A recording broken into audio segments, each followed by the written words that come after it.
Hola, bienvenidos a este conversatorio virtual por el Día Mundial de la Libertad de Prensa. Este panel que tiene como nombre Desinfodemia en América Latina, Hechos 19. Esta es un esfuerzo conjunto de la Organización de las Naciones Unidas para la Educación, la Ciencia y la Cultura, UNESCO, la Pan American Development Foundation, el PDF, la Delegación de la Unión Europea en el Ecuador, la Embajada de los Estados Unidos en Ecuador y la Embajada de Canadá en el Ecuador. Todos los años el mundo se reúne el 3 de mayo para celebrar los principios fundamentales de la libertad de prensa, hacer un balance de la situación de los medios de comunicación, de los periodistas en todo el mundo y rendir homenaje a quienes han sido atacados o incluso han perdido la vida en el contexto de su trabajo. El Día Mundial de la Libertad de Prensa fue proclamado por la Asamblea General de las Naciones Unidas en 1993 por recomendación de la Conferencia General de la UNESCO. Este año, 2020, además nos enfrentamos a un reto inédito para por lo menos nuestra generación. Es el hecho de que tenemos que afrontar los retos de la libertad de prensa en el contexto de una pandemia de la COVID-19. Y en ese sentido, a los retos que ya tenía el periodismo anteriormente se une el enfrentar a esta pandemia. Se ha resaltado muchísimo el papel clave que tiene la prensa en este contexto de la pandemia, pero quiero también señalar que es un contexto muy complicado.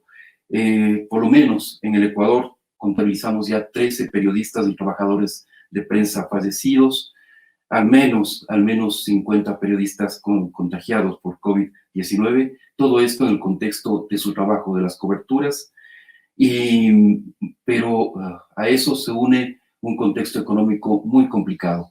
7 medios de comunicación locales han tenido que dejar de circular, ya no están en las calles, ya no están circulando, se han reducido en algunos casos a sus ediciones digitales, en otros su edición es absolutamente incierta, incluso lo digital, y más de 500 periodistas han sido despedidos.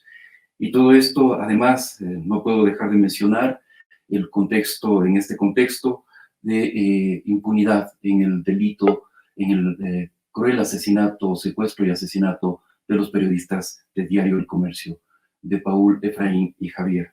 Ellos todavía reclaman justicia, sus familias todavía reclaman justicia. Ese es más o menos el contexto al que nos enfrentamos en este 3 de mayo del 2020. Y dicho esto, quiero dejar para la apertura oficial de este foro virtual a Sadia Sánchez Vega, directora de la Oficina de UNESCO en Quito y representante para Bolivia, Colombia, Ecuador y Venezuela, quien hará una breve introducción a la conmemoración de este 3 de mayo, Día Mundial de la Libertad de Prensa. Bienvenida, Sari. Muchas gracias, César. Muchas gracias a Fundamedios y demás aliados por la organización junto con nosotros, la UNESCO, de este foro virtual Desinfodemia en América Latina, Hechos 19, que hemos organizado, como ya tú lo has mencionado, en el marco del Día Mundial de la Libertad de Prensa.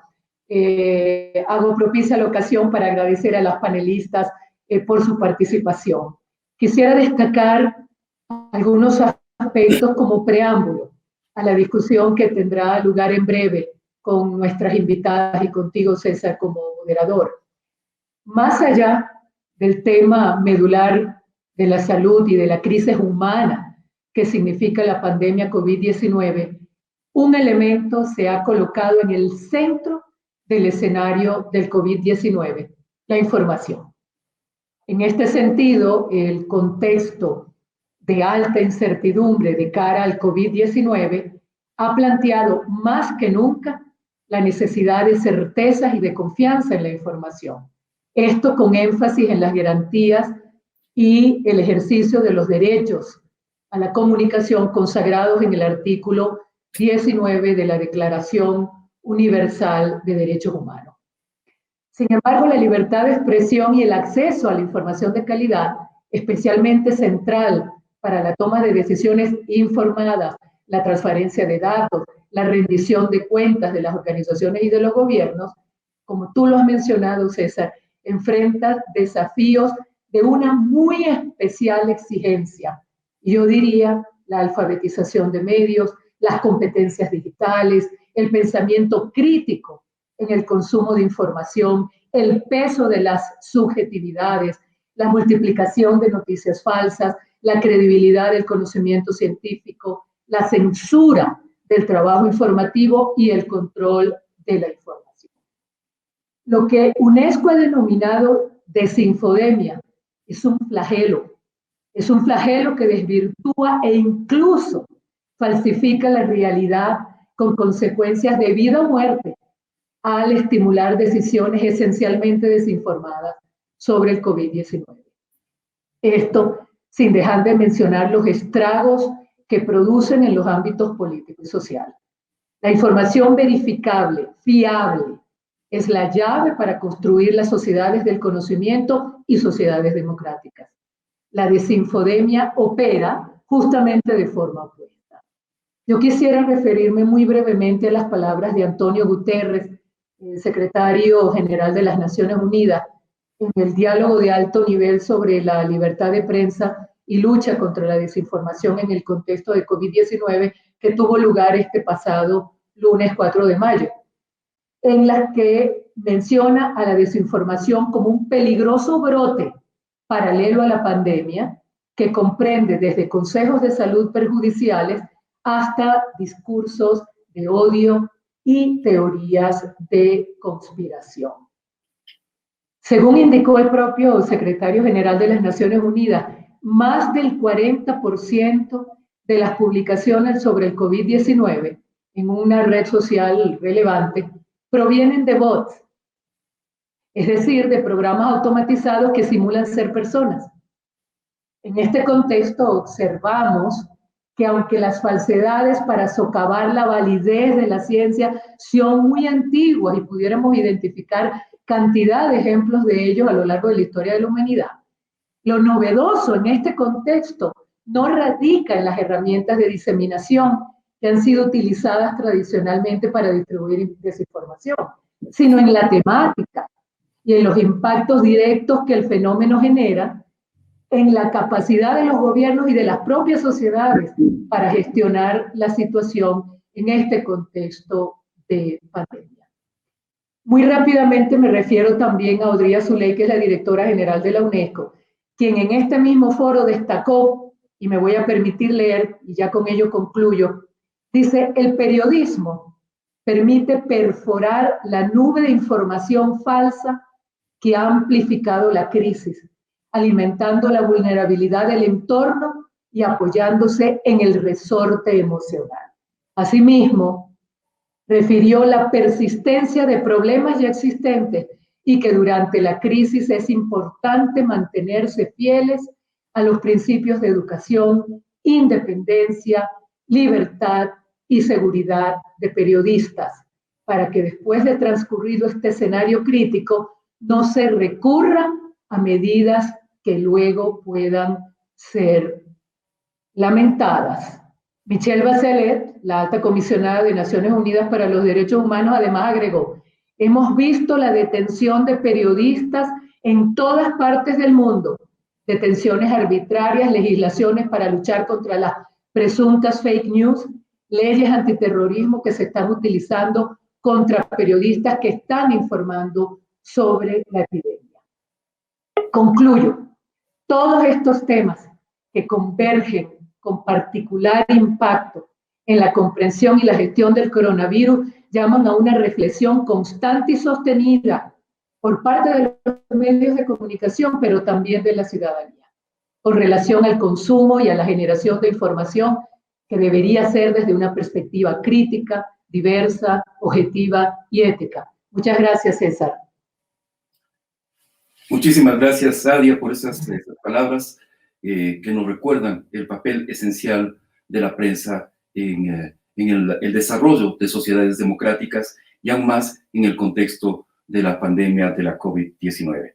Bueno, voy a dar ahora la bienvenida a cada una de nuestras panelistas y realmente me congratulo y agradezco a cada una de ellas por estar aquí en esta mañana.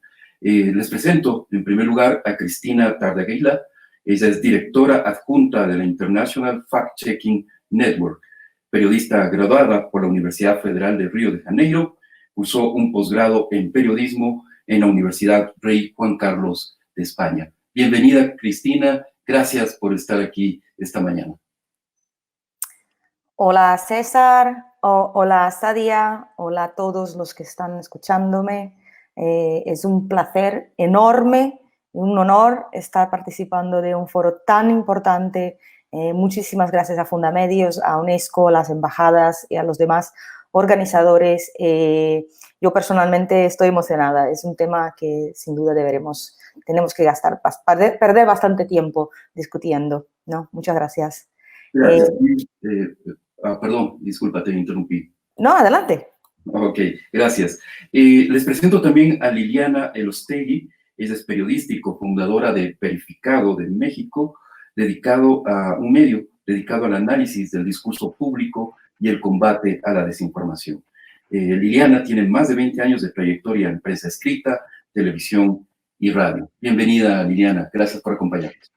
Muchísimas gracias, César. Buenos días a todos y a todos. Y también comparto con Cristina el honor y el placer de estar en este foro tan importante organizado por Fundamedios, por UNESCO y demás organizaciones aliadas. Y bueno, encantada de platicar de este tema que es muy relevante para nuestro contexto actual en América Latina. Gracias, Liliana. Y voy con Luisa Bandeira, es periodista multimedia brasileña con 11 años de experiencia.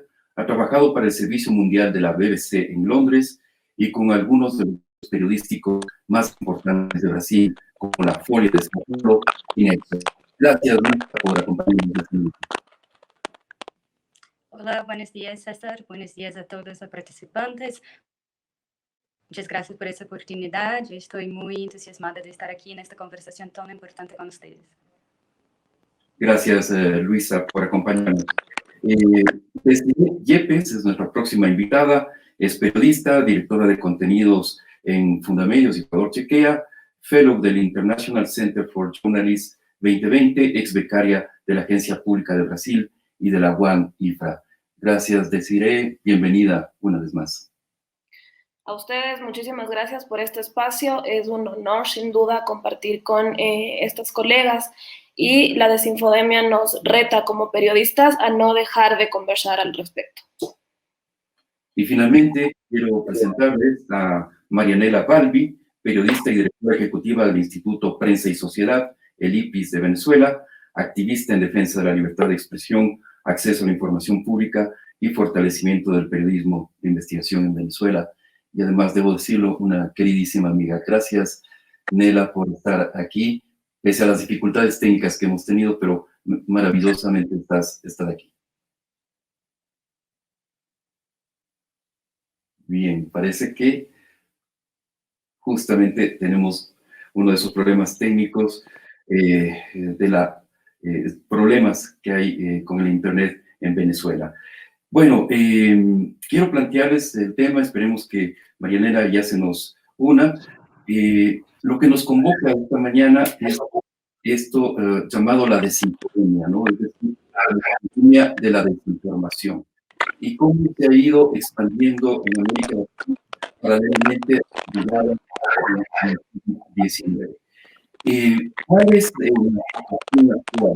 Y recuerdo unas palabras, ya Sadia lo señalaba en su introducción, el secretario general de Naciones Unidas, Antonio Guterres, señaló que la prensa nos brinda el antídoto hacia la desinformación, noticias y análisis verificados, científicos y basados en la realidad, pero desde que comenzó la pandemia, muchos periodistas están siendo objeto de mayores restricciones y castigos tan solo por hacer su trabajo. Comienzo contigo, Cristina. ¿Cuál es el panorama general de la desinformación, de esta desinfodemia en el contexto latinoamericano y quizás global? Directora adjunta de la International Fact-Checking Network, quizás tengas datos del volumen de si realmente podemos llamar a esto una desinformación? Bueno, César, no hay absolutamente ninguna duda de que estamos, no solo los fact-checkers, pero igual los periodistas enfrentándonos el monstruo más grande de la desinformación que hemos jamás visto. Tengo algunos datos que traigo desde la alianza que los fact-checkers han montado en enero, que se llama Datos Coronavirus Alliance. Y bueno, ahora mismo, desde el día 24 de enero y hasta ayer, 5 de mayo, ya habíamos detectado en 74 países del mundo más de 5.000 noticias falsas relacionadas exclusivamente al COVID-19.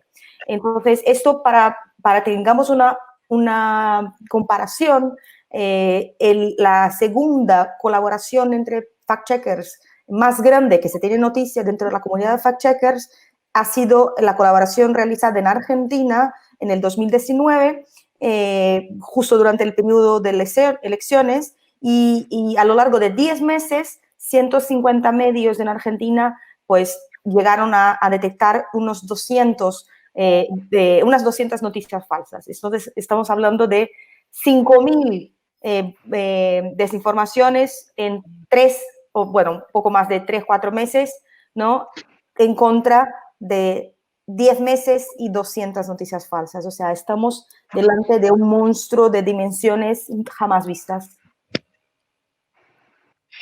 Liliana, eso también se puede ver ya en el terreno, digamos, en el contexto mexicano, proliferado la desinformación. ¿Y cuáles son esas olas de desinformación que ustedes han podido detectar dentro de Verificado? Sí, César, como lo comentaba Cristina, esto ha sido un monstruo, un fenómeno sin precedentes. Nos hemos enfrentado con unas variantes de desinformación muy complicadas. Casi todas tienden a irse por dos caminos. Unas hablan sobre los remedios o las vacunas o los posibles tratamientos acerca de esta enfermedad. Y la otra habla también un poco sobre, aprovechan este contexto de desinformación, estos vacíos de información que hay también por parte de las autoridades. Entonces aprovechan estos espacios para introducir noticias falsas o desinformación que busca promover fraudes o estafas a la población. Hemos detectado este tipo de fenómeno muy acelerado, sobre todo en México. El contexto latinoamericano es más o menos igual, también hemos visto este tipo de estrategias en España, en Ecuador, creo que también me parece que también hubo este tipo de bulos que afirmaban que organismos internacionales o que entes de gobierno estaban entregando ayudas o bonos o dinero en efectivo para paliar un poco esta crisis económica que estamos viviendo a raíz de la pandemia. Pero sí, esa es una parte. La otra es este exagerado recorrido de desinformación sobre remedios, medicinas, posibles vacunas, que han sido básicamente la mayoría, la gran parte de la desinformación que corre, yo creo que en toda Latinoamérica. Tú como investigadora y editora en el Digital Forensic Research Lab del Atlantic Council, ¿estarías en condiciones de decir que se ha detectado intencionalidades políticas, de que hay desinformación que tiene una intencionalidad política o incluso geopolítica? Sí, nosotros trabajamos mucho con las narrativas políticas que están por detrás de eso. Y desde el principio, cuando eso empezó más en China, hemos visto este intento de uso político y geopolítico de la información. Entonces, todas las narrativas al respecto de que el COVID sería una arma biológica creada por un país en contra del otro, con el intuito de eliminar poblaciones y cosas así, de una guerra de geopolítica. Esto ha sido muy fuerte. Hay también muchas cosas que vienen de la disputa por información y por dominio de información. Entonces, por ejemplo, vemos a Maduro en Venezuela utilizando esta misma narrativa de la arma biológica creada por Estados Unidos para perjudicar a China. Entonces sabemos que estas divisiones políticas están muy fuertes y no es solamente en este escenario geopolítico internacional, pero también nacionalmente. Entonces muchos líderes están utilizando el tema del COVID para ganos políticos. Vemos, por ejemplo, el caso de Bolsonaro en Brasil, que hay una disputa política muy grande ahí a respecto del futuro del gobierno de él, a respecto de la economía y respecto de la fuerza que él tiene, y utiliza esa narrativa política muy involucrada, muy conectada con la cuestión del COVID. Y eso es un peligro para las poblaciones, porque no saben exactamente en quién creer, no saben qué tipo de información y no pueden confiar en el gobierno en muchos países. Entonces, ese es un tema muy difícil y complicado y que tenemos que hablar al respecto de él. Gracias, Luisa.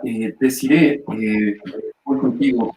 Se vivió en Guayaquil, Ecuador, una situación muy compleja en cuanto a la control de la expansión y el control de la COVID-19, pero también vimos ahí muchísima desinformación.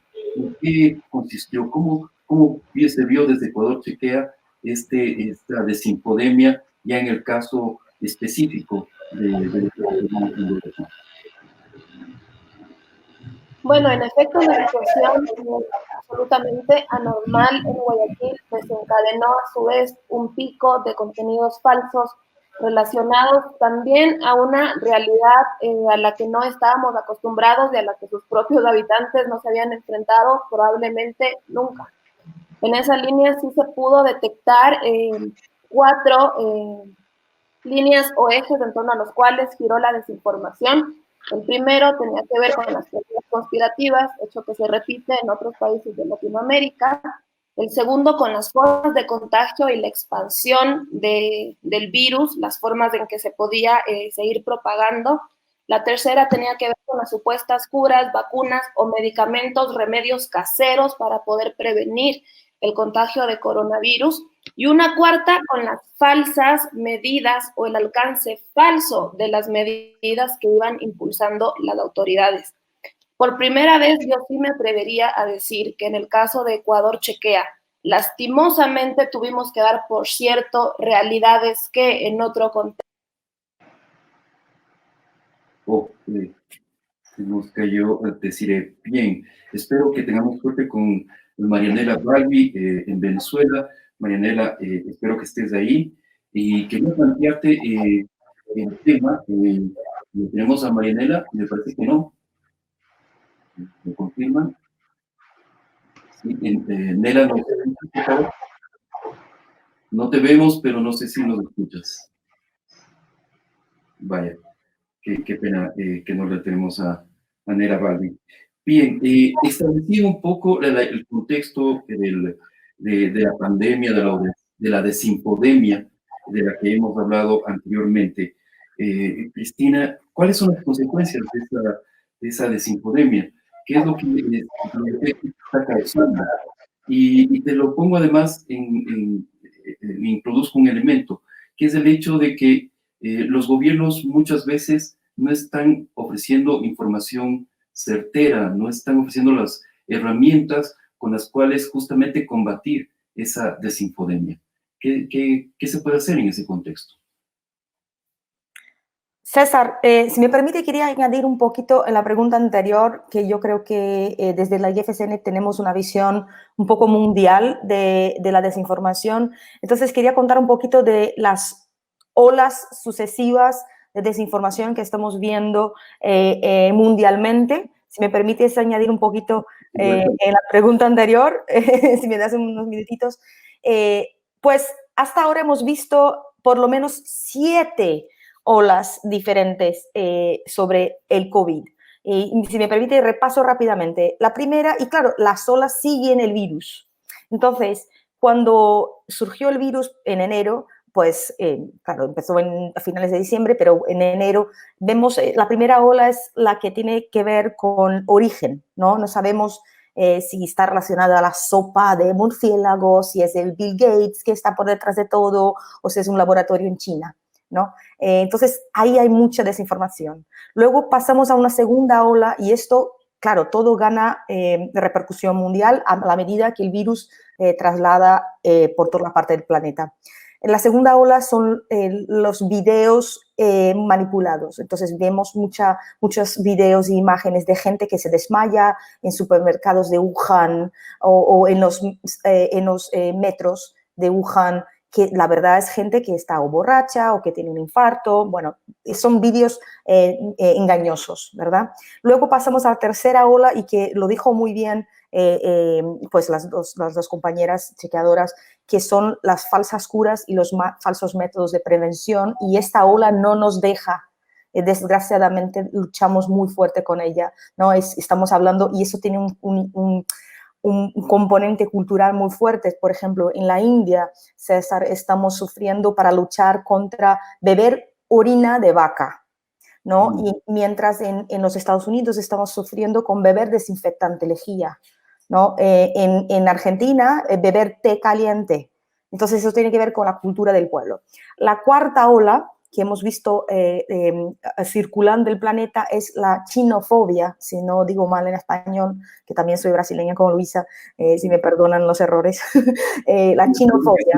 Sí, ajá, correcto. Xenofobia, ¿no? Entonces, eso, que China va a matar a toda la gente infectada, que está comprando hornos crematorios y tal. Luego, la quinta ola, ya noto perfectamente también lo que dice Luisa, la politización de la enfermedad, y ya dejamos de ser hablar tanto del virus en sí o de la sanidad en sí, pero ya nos metemos en otros temas, ¿no? A partir de la quinta ola vemos la supremacía racial y religiosa. Entonces empezamos a escuchar bulos referentes a cómo la raza negra está protegida, cómo los musulmanes tienen más, se contaminan menos, o sea, todo no es verdad, ¿no? Y luego en la sexta ola tenemos el planeta en lockdown. Entonces tenemos Italia, España, Francia, India, Estados Unidos, pues no, el planeta empieza a cerrar y las dudas y los bulos relacionados al cierre. Entonces, ¿cómo vive el mundo en cierre? Y ahí hay dudas reales, o sea, van a llegar las cartas, los documentos, los niños pueden ir a la escuela, no pueden ir a la escuela, ¿cómo se vive uno, no? Luego vamos al momento actual, que es la séptima ola, que yo creo que también hemos hablado de aquí, que es la ultrapolitización, que es el momento en que, y ahí voy a dar un dato que traigo también desde la base de datos de la Alianza de Coronavirus, que es, voy a decir un dato de Trump, que tengo aquí a mano. Trump sale 61 veces en la base de datos. 19 veces han sido chequeos hechos sobre cosas que él dijo equivocadamente, pero 42 veces, amigos, fueron datos falsos dichos en relación a Trump. Entonces tenemos ahí una cantidad enorme de desinformación dichas por gobierno, pero sobre gobierno, relacionadas al COVID. Y para dar un ejemplo muy claro, por ejemplo, en España, para salir de Estados Unidos, ¿no? En España vemos una ultrapolitización igual. A la vez que el ministro de Sanidad de España dice mal un dato sobre el COVID, también hay la militancia política, pues acusa a la exalcaldesa de Madrid de haber recibido un respirador en su casa. Entonces hay una ultrapolitización y ya nos alejamos del debate sobre el virus, ¿no? Y contestando tu pregunta, César, la consecuencia de la desinformación, que yo creo que esto es lo más importante que tenemos los periodistas que decir ahora mismo, es la desinformación sobre sanidad, sobre un virus, resulta en muerte. No hay otra, no resulta en muerte. Estamos hablando, por ejemplo, de más de 240 iraníes muertos porque bebieron alcohol puro por creer que el alcohol puro era capaz de desinfectar el cuerpo. Estamos hablando de un medicamento ruso de los tiempos de la Unión Soviética que la gente en Italia está comprando, aunque la Unión Europea no haya aprobado o no haya validado este medicamento para venta en la Unión Europea por cuestiones sanitarias. Estamos hablando de que en Estados Unidos los gobernadores de varios estados están quejándose al presidente Donald Trump por haber ido a la tele a decir que la gente se tiene que usar desinfectante en la vena. Entonces, es muerte, no es otra cosa. Perdón por haberme alargado. No, muy válido y ese panorama general que nos has dado, Cristina. Y voy contigo, Liliana. En México se pasó del negacionismo inicial a las medidas que están actualmente vigentes, pero un poquito más incluso el contexto regional.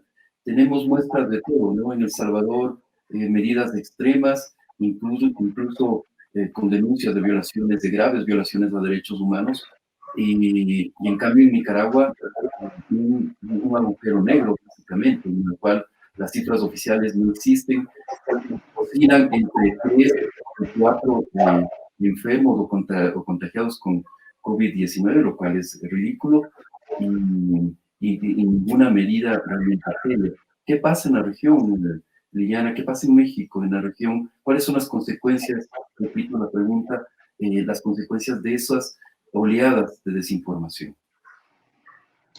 Como bien lo señala Cristina, este tipo de desinformación mata, afecta la salud de las personas al creer que con estos remedios o test o vacunas o medicamentos obsoletos o en vías de investigación pueden tener una prevención o una curación al COVID. En el tema de las medidas que se han utilizado en la región o específicamente en mi caso, que podría hablar de las medidas en México, sí hemos visto en primer lugar, en México, primero se hizo una política un poco que todo estaba bien, que todo estaba bajo control. Sin embargo, a medida que fue avanzando el avance perdón por la redundancia, a medida que avanzó la enfermedad, fueron reforzándose las medidas, pero incluso hablando un poco del tema político, al interior de nuestro país, en México, hubo una disparidad en los criterios, tanto federales como estatales, de las medidas que se implementaron para proteger a la población. Mientras en el norte del país se optó por iniciar el periodo de cuarentena 2 semanas antes del primer caso, de que el gobierno federal decretara estas medidas de cuarentena. Entonces, también hubo una disputa política entre algunos gobernadores y el presidente de la República sobre las acciones que se implementaron para proteger a la población. Entonces, sí hemos visto que este fenómeno, esta pandemia, también ha sido utilizado por actores políticos para obtener beneficio, para posicionarse mejor ante la población, tomando medidas que incluso pueden llegar a violar derechos humanos. En el caso de algunos estados de la República, se han optado por medidas punitivas a quien viole la cuarentena. O sea, hay multas económicas para quien esté en la calle sin una justificación válida o porque esté ejerciendo algún trabajo esencial. También hay multas por no usar el cubrebocas, cuando ha habido toda una temática al respecto desde la Organización Mundial de la Salud sobre el uso adecuado de los tapabocas. Entonces, hay estados en la República Mexicana que sancionan si no está el uso, si no hay un uso correcto del cubrebocas. Entonces, ha sido, como bien platicábamos, ha sido un monstruo enfrentarnos, ha sido un monstruo sumamente difícil de enfrentar desde la parte del periodismo, desde la parte de la verificación de datos, y sobre todo por tener que combatir este tema de la desinformación, pero también estar atentos al entorno político que se está usando basados en la pandemia, y sobre todo los gastos que se están haciendo ya en una cuestión de transparencia o de rendición de cuentas.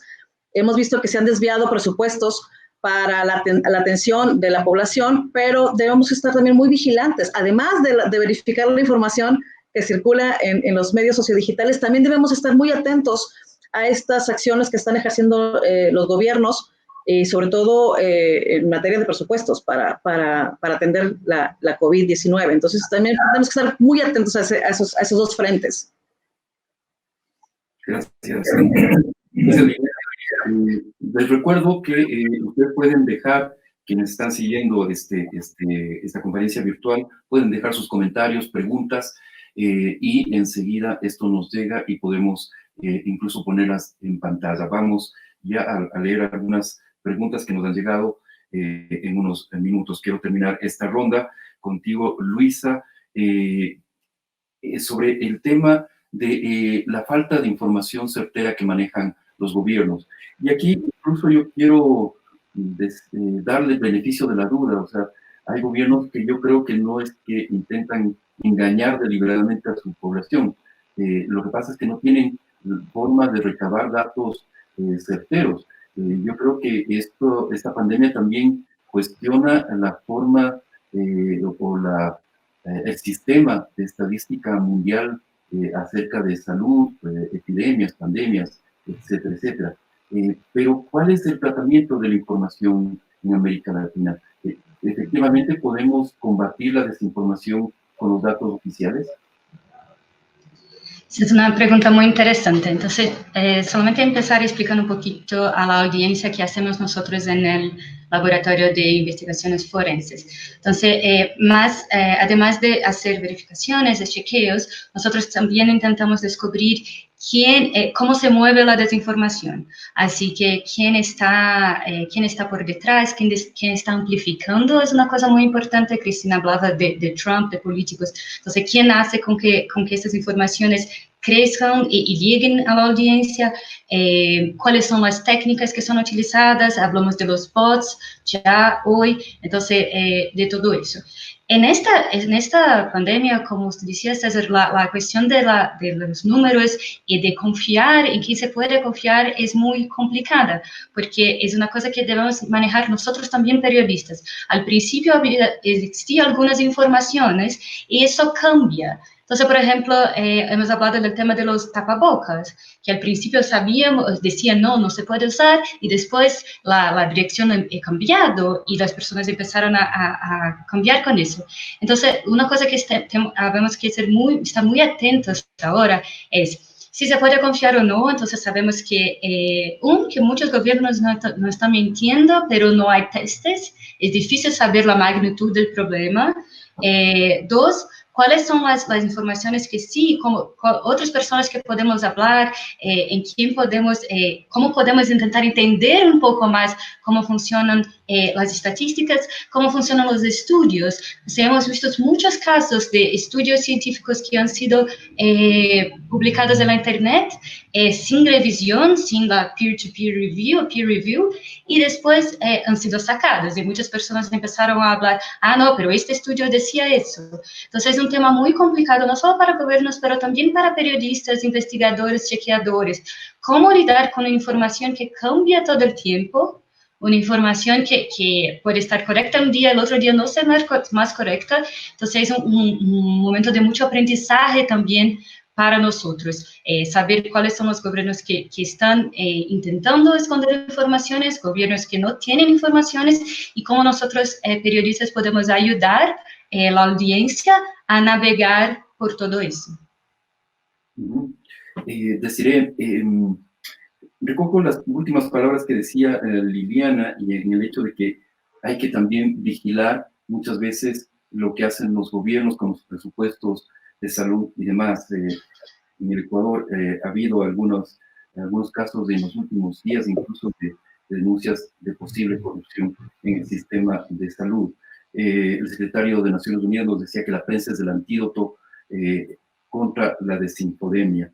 En ese contexto, ¿qué tan vigorosa aparece la prensa en el Ecuador? ¿Qué tan fortalecida está la prensa, o realmente esta pandemia más bien está provocando una crisis mayúscula?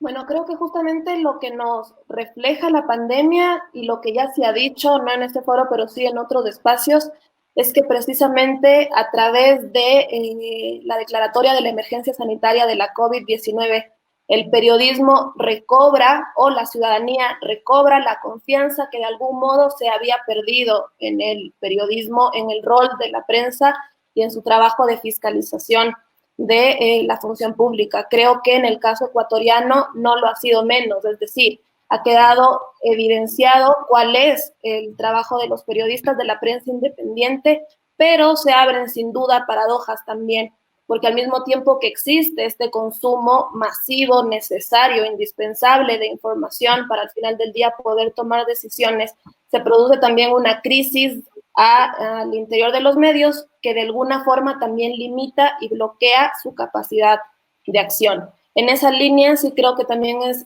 sumamente importante poder reconocer los esfuerzos que se han hecho desde los distintos medios de comunicación para, a pesar de las dificultades operativas de reportería, logísticas que implica el COVID-19, poder seguir publicando, develando y en el caso ecuatoriano específicamente, difundiendo cómo la emergencia se ha convertido también en una oportunidad para abonar la corrupción. Gracias, Desiree. Esperemos que Nela está por ahí. Parece que no logramos recuperarle a Nela en Venezuela. Lamentablemente, sabemos todos que las situaciones o el estado de la conectividad en Venezuela es compleja y realmente hemos tenido problemas para conectarnos con ella. Una lástima. Bueno, hay algunos comentarios, decía, en redes sociales, algunas preguntas que quisiera plantear. Vamos a ver, por aquí tenemos primera.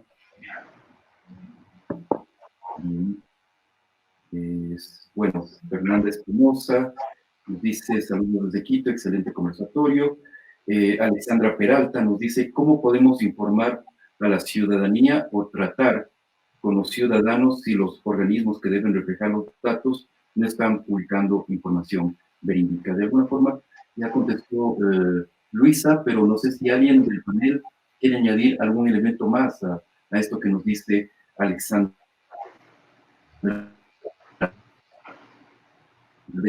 Diana, Cristina.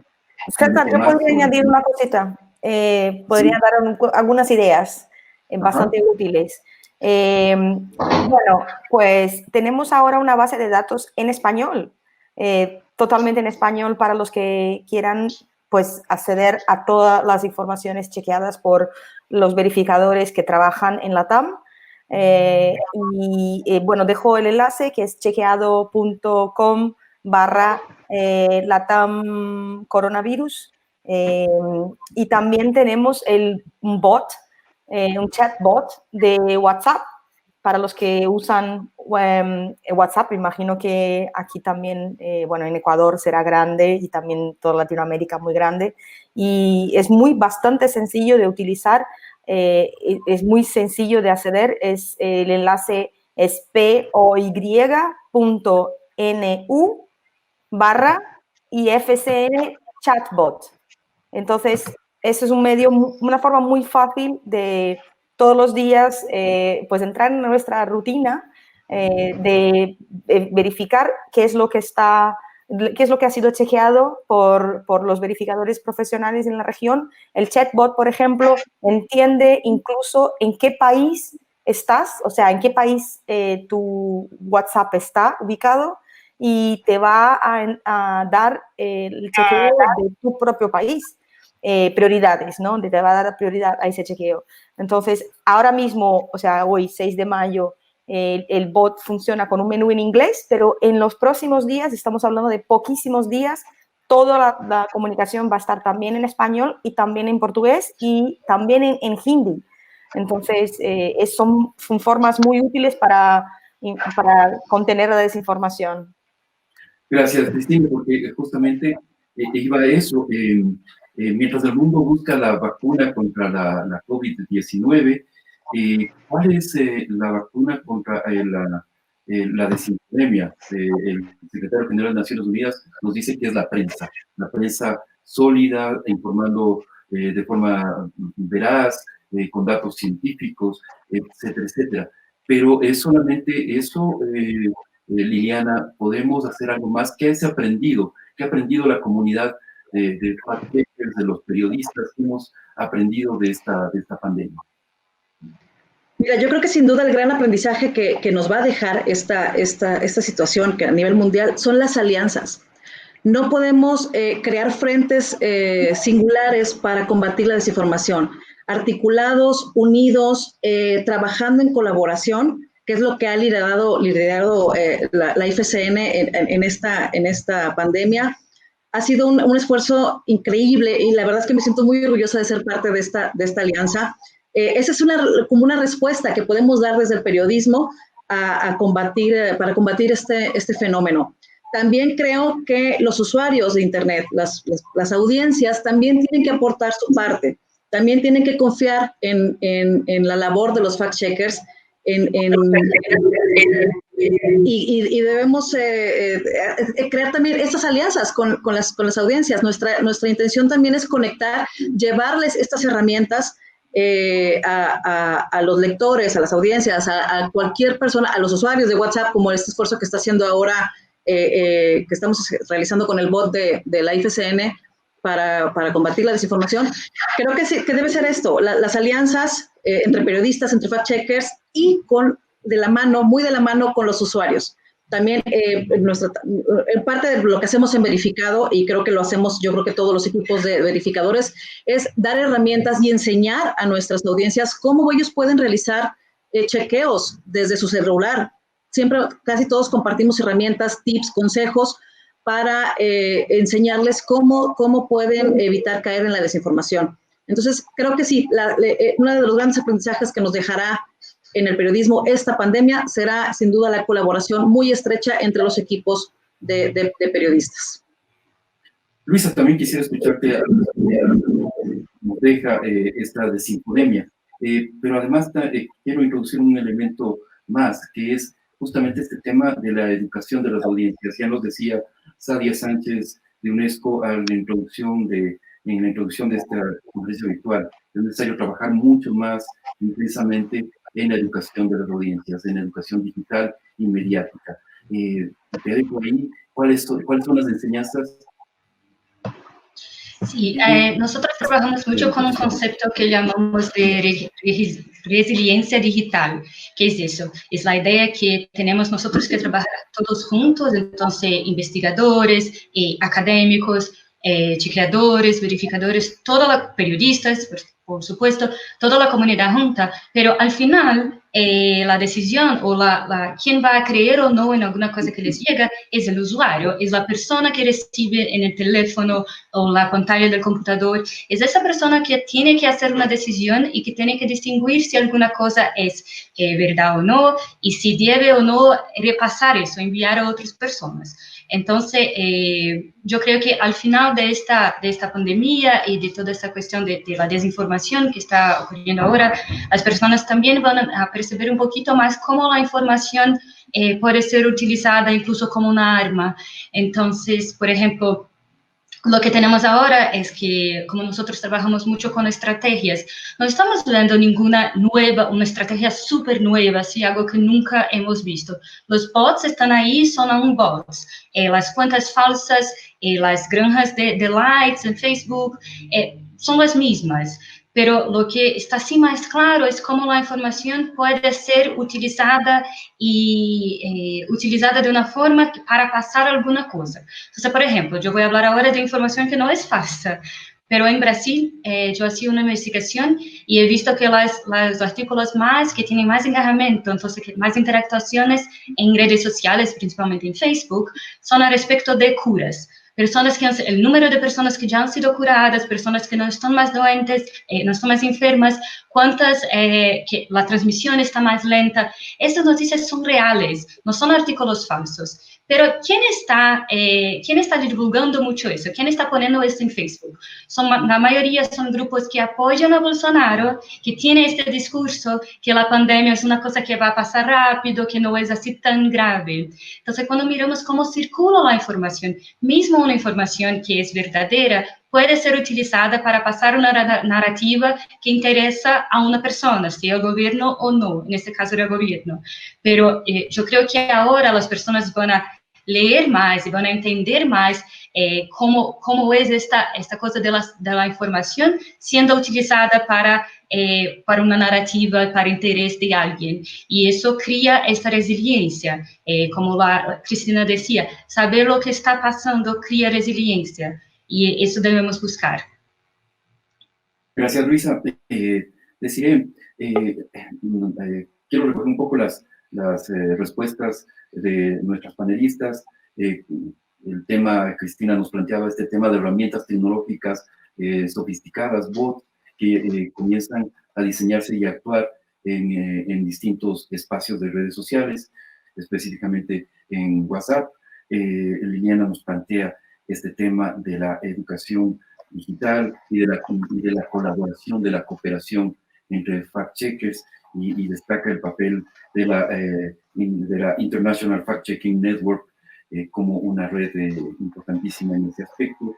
Luis, hemos hablado de esta sinergia entre distintos actores que combaten la desinformación, ¿no es cierto? ¿Y cuál es la experiencia de Ecuador Chequea en todos estos campos, en todos estos aspectos? Ecuador Chequea, aparte de ser parte, formar también parte de la International, perdón, de la International Fact-Checking Network, es también parte del LATAM Chequea, y entiendo que también están haciendo esfuerzos muy importantes alrededor de estos, de combatir la desinformación. Sí, sin duda el trabajo colaborativo se volvió determinante en este proceso de intentar frenar de algún modo o hacerle frente a la desinfodemia. Como Ecuador Chequea hemos sido parte del trabajo que está haciendo la International Fact-Checking Network, alimentando la matriz global con todos los desmentidos que hemos logrado cazar a partir del 29 de febrero, que es cuando se informa de la paciente cero en Ecuador.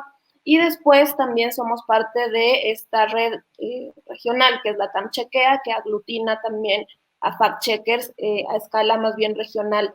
Hemos intentado articular lenguajes narrativos en el sentido de ir explorando con distintos formatos para de ese modo poder potenciar el alcance de los procesos de verificación, porque eso también es interesante, o sea, hay que entender y asumir que los procesos de verificación no tienen el mismo impacto viral que tiene la desinformación, y eso evidentemente responde también a cómo se construyen las narrativas que buscan desinformar, que básicamente pretenden hacer empatía con las personas que están en redes sociales, con la persona que accede a WhatsApp y que de ese modo se sienta motivada de algún modo a compartirla, así no tenga certeza de la precisión de esa información.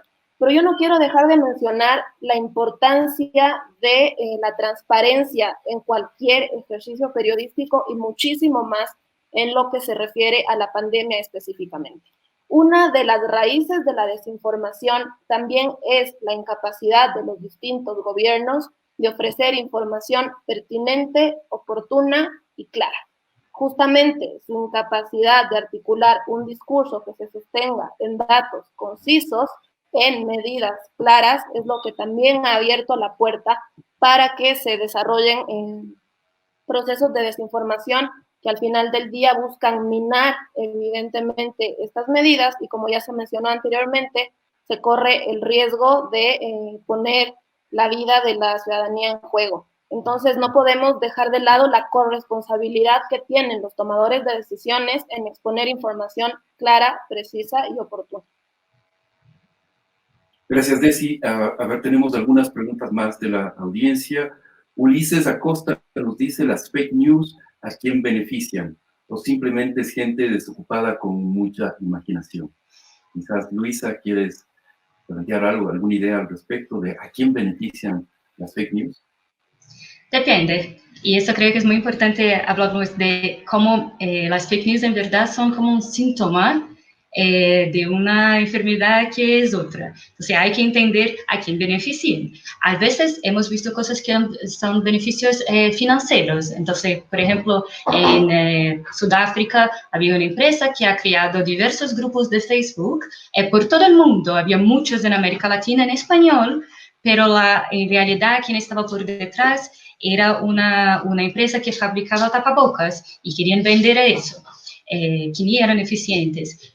Yo estuve en algunos grupos de WhatsApp en Brasil que me han encantado vender productos también, entonces era una motivación financiera.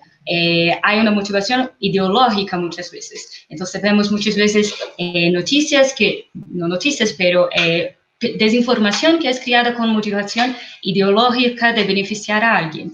Hay esta cuestión geopolítica. Entonces, que estamos mirando ahora es mucha desinformación que está relacionada con la disputa entre Estados Unidos, Rusia, China y todos los países alrededor. Es muy importante entender a quién beneficia para que se pueda hacer políticas contra eso, porque las medidas que yo tengo que tomar contra una desinformación que tiene un fin financiero tiene que ver con la forma como ellos hacen y ganan dinero. En cuanto que una motivación ideológica o geopolítica, yo tengo que adoptar otras medidas. Y eso es muy importante. Entonces, depende. Hay muchas formas de chequear del propio usuario saber. Entonces, por ejemplo, si tú estás leyendo un enlace, un artículo de una página que tiene muchos anuncios así como todo el tiempo, puede que sea una motivación financiera y es importante pensar en eso. Puede que la persona quiera que esté ganando dinero con tu clic y por eso es importante que no envíes a otra persona. Entonces, hay distintas motivaciones. Gracias, Luisa. Hay una pregunta general, pero yo quiero escucharte a ti, Liliana, sobre lo que nos preguntan. ¿Cómo reducir la brecha de tiempo en cuanto a la necesidad de información de la ciudadanía en crisis y la que brindan los medios? Taclear la desinformación antes de que crezca. Yo creo que es un dilema de los fact-checkers, ¿no? Como siempre la desinformación corre más rápido que la posibilidad de hacer fact-checking. Sin duda, es el gran problema que tenemos quienes nos dedicamos a la verificación. Crear una desinformación te puede tomar 5 minutos. Crear una noticia falsa, una imagen fuera de contexto, publicar en un portal de mediano credibilidad, toma 5 minutos. Realizar un chequeo, realizar una verificación de una información te puede llevar horas o días incluso. O sea, el trabajo de investigación que hay detrás de cada chequeo es minucioso, es artesanal. Y los equipos de verificación, la gran mayoría, somos equipos pequeños de periodistas. Hay equipos grandes, obviamente, pero la gran mayoría son equipos de 4, 5, más, por muy grandes son 10 personas.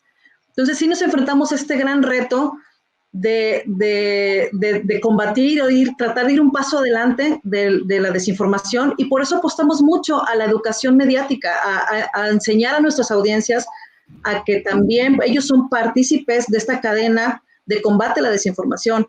O sea, creo que es ahora más que nunca es necesario recuperar estos enfoques críticos e ideológicos de la educación para los medios, para desarrollar competencias mediáticas que nos ayuden a generar audiencias críticas, ya no solo receptores de la información que ven a través de televisión, radio, prensa, medios sociales o medios sociodigitales.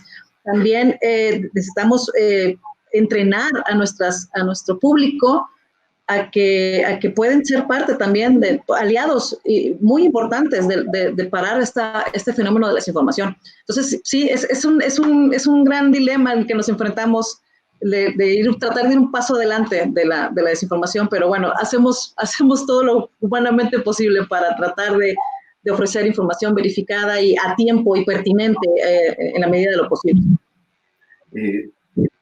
Cristina, primero con Cristina. Primero un pedido, dicen un usuario de Facebook, que por favor repitamos la dirección del bot de WhatsApp, quizá lo podamos poner incluso en algún momento en redes sociales, en pantalla, para que todos los usuarios lo tengan. Vamos también a emitir luego un boletín de prensa donde también se puede tener la dirección del bot. Y la pregunta es, ¿cómo descubrir los sesgos y distorsiones que pueden haber influido en la adulteración de la información desde que se generó hasta que llegó a nosotros? Porque, y yo entiendo así, básicamente muchas veces la desinformación nace de información información certera, información válida, pero de alguna forma se la descontextualiza y termina siendo desinformación. Claro, César, pues muy contenta y súper agradecida por la idea de tener la oportunidad de decir otra vez la dirección del chatbot. Es poy.nu/IFCN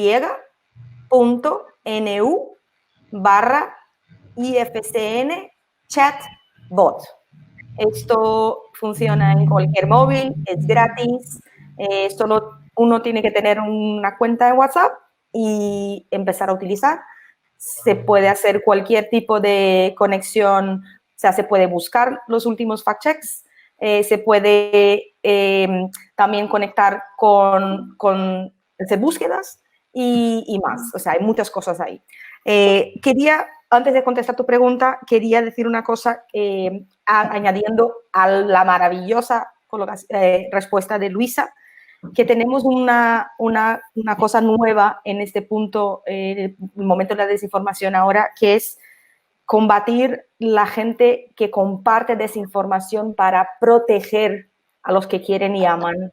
Porque esto es una novedad para los fact-checkers del mundo. Estamos muy acostumbrados a combatir la gente que comparte desinformación para engañar o ganar dinero o para avanzar con una ideología o conquistar un voto, pero ahora tenemos que convencer a las abuelas, a las madres, a las tías, a los tíos, a los primos, que no hay una vacuna, que el té no va a ayudar, porque este tipo de desinformación sobre las falsas curas y los falsos métodos de prevención se están compartiendo por las redes por gente que realmente quiere hacer protección, que quiere ayudar. Esto es una novedad para los fact-checkers y tenemos que tener técnicas para pedir que la gente sea menos buena. Es una novedad para nosotros. Con relación a tu pregunta, César, claro que hay ahí un problema muy grande, que es la dimensión de lo que el mundo, desgraciadamente, llama fake news, que a nosotros los fact-checkers no nos gusta esa expresión, porque dentro del universo fake news hay desde la foto manipulada, ¿no? Que la foto es real, pero lleva un pie de foto antiguo, equivocado, pasando por el video que está totalmente adulterado o un reportaje que tiene un titular que no cuadra con el texto, o también una sátira que...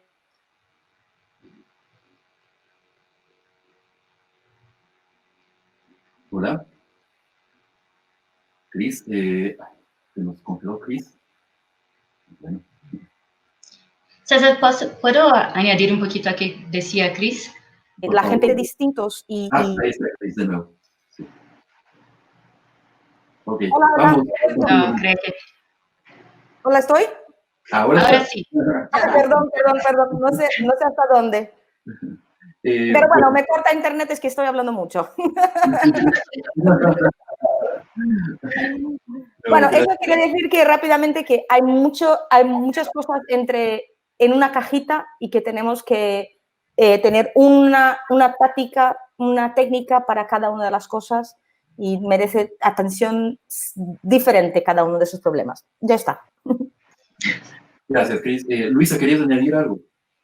No, yo iba a decir que esta observación que ella ha hecho es muy importante. Entonces, cuando estamos buscando quién está amplificando la desinformación, no solamente se trata de personas malas, no es como apuntar el dedo de decir, tú eres muy malo porque estás haciendo eso. Es realmente entender que mucha gente lo hace, principalmente las personas que están pasando esto adelante, que mucha gente lo hace con el intuito de ayudar, pero es importante que sepan que, por ejemplo, si te llega un mensaje que no es verificable, que no sabe quién es la fuente, puedes pensar, creo que eso va a ayudar, pero estoy seguro. Si no estás seguro, es mejor que no envíe a otras personas.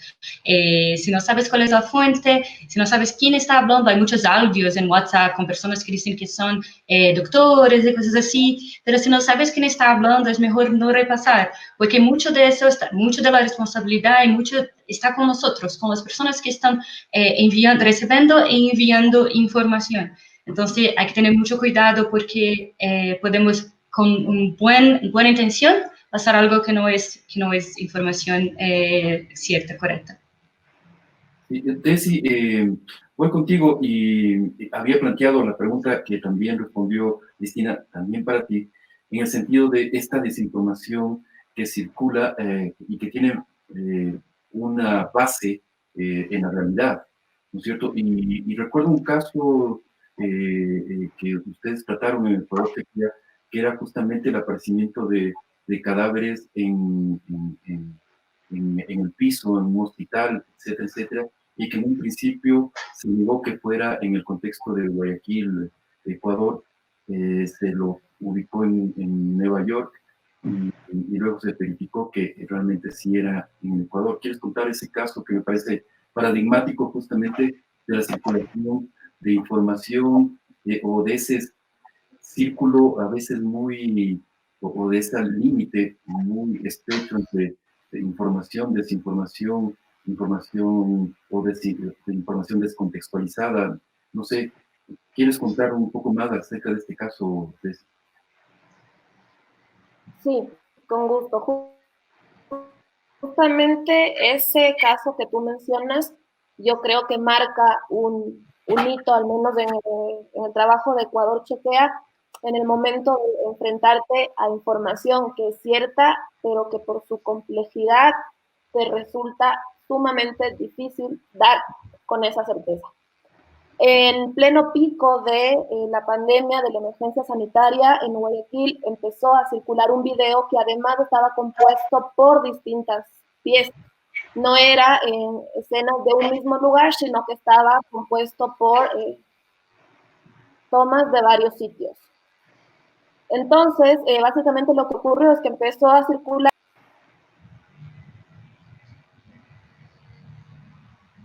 Se perdió la conexión. Vaya, hemos tenido una mañana llena de accidentes, Sí. de desconexiones. Bueno, si me permites, digo, agregar un poquito a lo que comentaría, decir, esa desinformación acerca de los lamentables fallecimientos que ocurrieron en Ecuador, esa fotografía llegó a México y se publicó en un diario del norte del país, asegurando que esta imagen era en México, era en un hospital mexicano. Entonces, para que se den una idea de cómo viaja la desinformación, cómo cruza fronteras, es sumamente paradigmático este caso que ocurrió en Ecuador, que finalmente primero se pensaba que no era real, que era en otro sitio, pero después sí hubo una serie de componentes que lamentablemente resultaron en que esta información era cierta y que a partir de esta información surgió en otros países, incluyendo México, donde fue dada por válida que había ocurrido en los sitios donde fue replicada esta información. El fenómeno de la desinformación muta igual que los virus y nos tenemos que enfrentar a nuevos retos y nuevas complejidades con esta desinfodemia.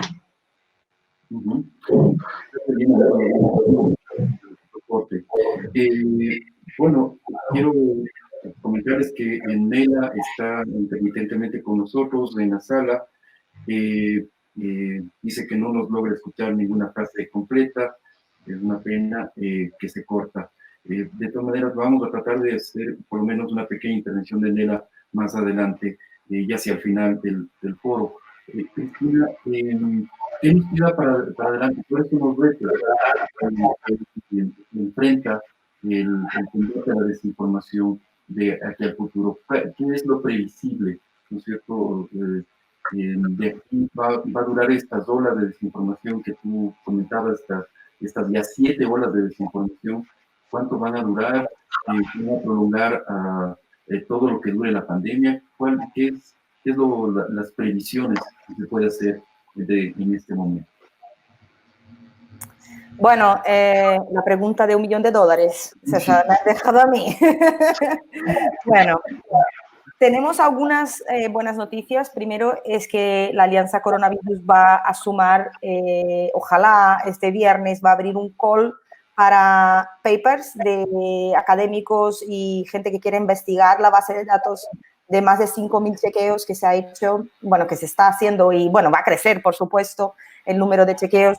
Entonces, si nos están escuchando académicos y gente que quiere investigar esa base de datos, me imagino que Luisa estará muy interesada en esto, vamos a empezar a traer gente que no solo chequeadores para intentar entender, pues tenemos preguntas que todavía necesitan respuestas. Yo creo que este es el camino por el que vamos. Por ejemplo, ¿quiénes son esas personas que están compartiendo las principales desinformaciones? El 5G como la causa, el Bill Gates como responsable, el ajo como la cura, o sea, la vacuna ya existía antes del 2019, pues ¿de dónde viene todo esto? ¿Y cómo camina esto por el mundo, no? Luego, el impacto del chequeo, o sea, tenemos desde la IFCN la sensación de que hemos ganado algunas batallas, por ejemplo, ya no se reparte, o por lo menos desde la IFCN no se ve que no se reparte ya que la sopa del murciélago sea la causa, o sea, del COVID.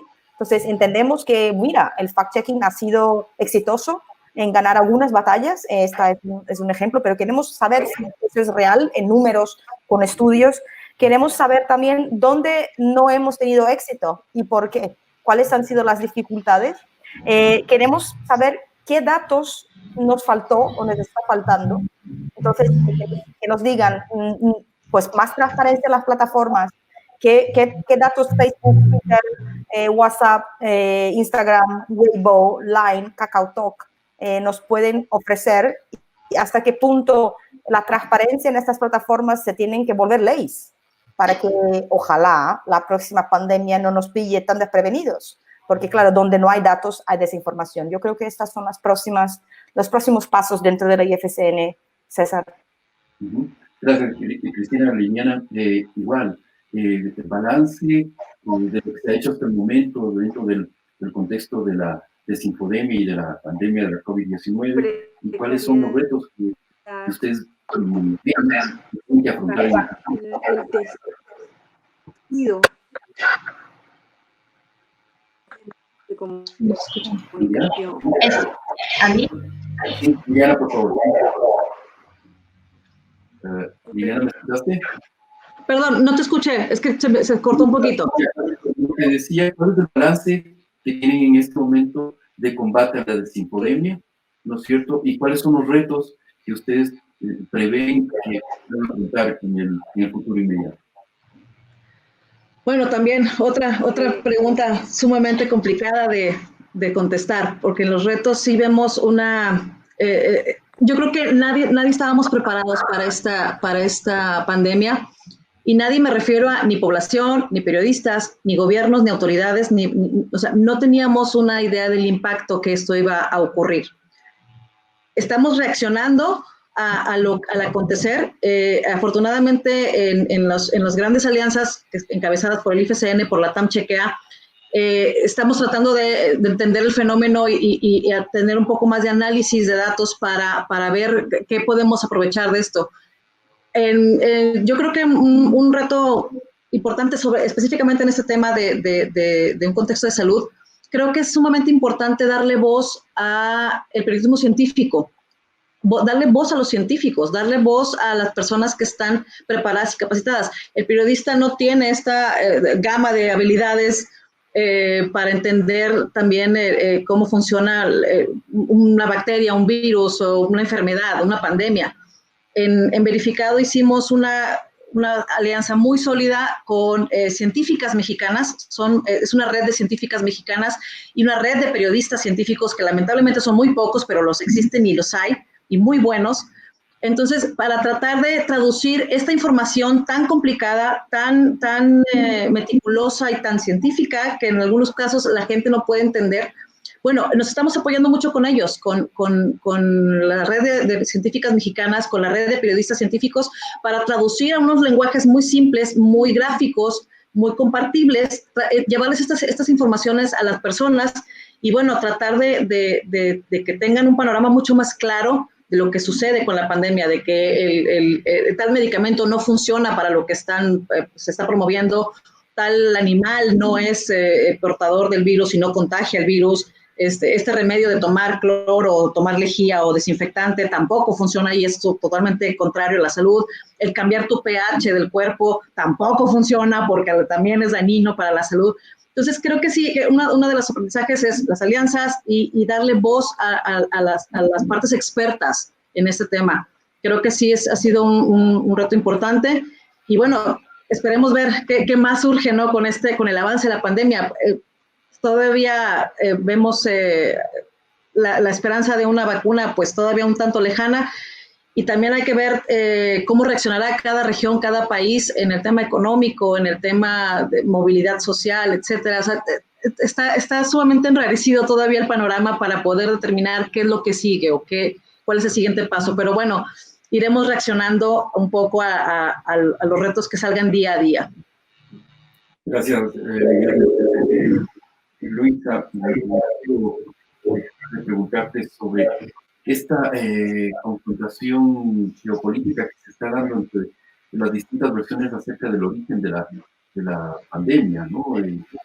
Esa cruce de acusaciones entre China, Estados Unidos, Europa, de que se originó un laboratorio, de que es fortuito. Creo que el mundo va a asistir a un recrudecimiento de ese enfrentamiento geopolítico, y una de las armas principales va a ser justamente el manejo de la información o la desinformación alrededor de esto. ¿Qué es lo que se puede hacer desde la comunidad de fact-checking, de la comunidad que combate la desinformación frente a esto, este cruce de acusaciones entre gobiernos en el mundo?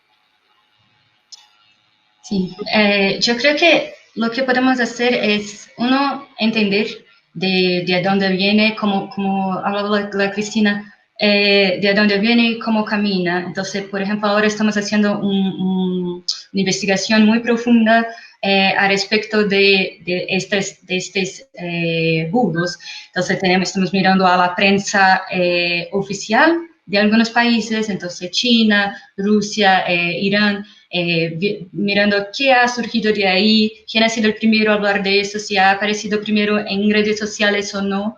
Y eso es importante para entender quién está por detrás y cómo es el flujo de información. Entonces, la cuestión de quién está amplificando es siempre muy importante, porque a veces una persona habla una cosa en redes sociales, no tiene como 10 likes y no gana nada, pero viene un influencer o un político, alguien así, y ahí habla de eso y muchas personas lo ven. Entonces, esto es importante también para saber cómo funciona, cómo esas cosas caminan. La otra es entender las narrativas. Entonces, entender por qué para algunas personas es importante decir que el virus tiene un origen en China, por qué para otras es importante decir que tiene un origen en Estados Unidos. Entonces, ¿quién está por detrás? Por ejemplo, en caso de las personas que dicen que el virus en Irán, por ejemplo, las personas que dicen que el virus tiene origen en Estados Unidos, muchas de las fuentes de las personas que han dicho eso son estadounidenses que están en contra del gobierno, o son estadounidenses que son adeptos de teorías de la conspiración. Entonces es importante saber cómo funcionan esas narrativas, qué ganan los gobiernos con eso, o qué ganan los países, cómo eso se movimienta el tablero de la geopolítica del mundo, para entender y para se prevenir también. Entonces, cuando Maduro, aquí en América Latina, cuando él ha dicho que era una arma biológica para perjudicar a China, si la persona sabe que Venezuela tiene una ligación, como siempre Maduro, el discurso de él está siempre en contra de Estados Unidos, del imperialismo, entonces que va a repetir cualquier cosa que sea en contra de Estados Unidos, y ahí ya sabes que puedes sospechar de eso. Yo creo que el secreto es sospechar de todo o casi todo, siempre pensar en una información que está por detrás, cuáles son las motivaciones. Hablábamos un poquito antes de la dificultad del fact-checking, porque hay mucho más gente que es mucho más fácil y hay más gente que puede crear una desinformación que personas para chequear. Pero si entendemos un poco de las narrativas, si entendemos un poco de por qué están surgiendo temas relacionados a estas narrativas, y si sabemos un poco de la información científica. Entonces, si yo sé que no hay nadie, ningún científico que diga que ha sido creado en laboratorio, siempre que viene alguna cosa que diga que ha sido creada en laboratorio en China, en Estados Unidos o en cualquier otro país, yo voy a pensar, no, yo sé que no hay ninguna información científica a respecto de eso, entonces ya tengo como que mi vacuna contra estas narrativas de desinformación, que son, las historias son distintas, pero siempre están conectadas a una narrativa o dos o tres distintas narrativas. Gracias, Luisa. Alexandra Abril te manda felicitaciones, dice excelente intervención de Luisa Bandeira.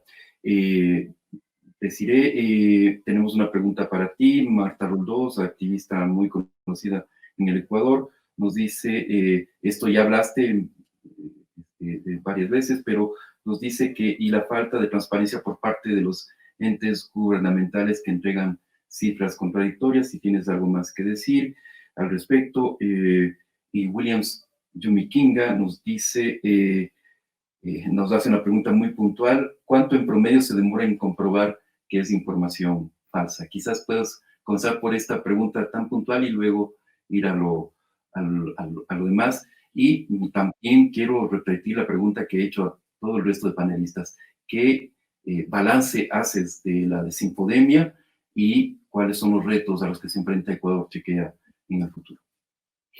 Ok, vamos por partes. En cuanto al tiempo que uno se demora en detectar que se trata de una información falsa, es absolutamente relativo. O sea, no hay una respuesta a un tiempo clave que nos permita decir, ok, en 10 minutos, en una hora, en un día, yo detecto que tal o cual información es mentira.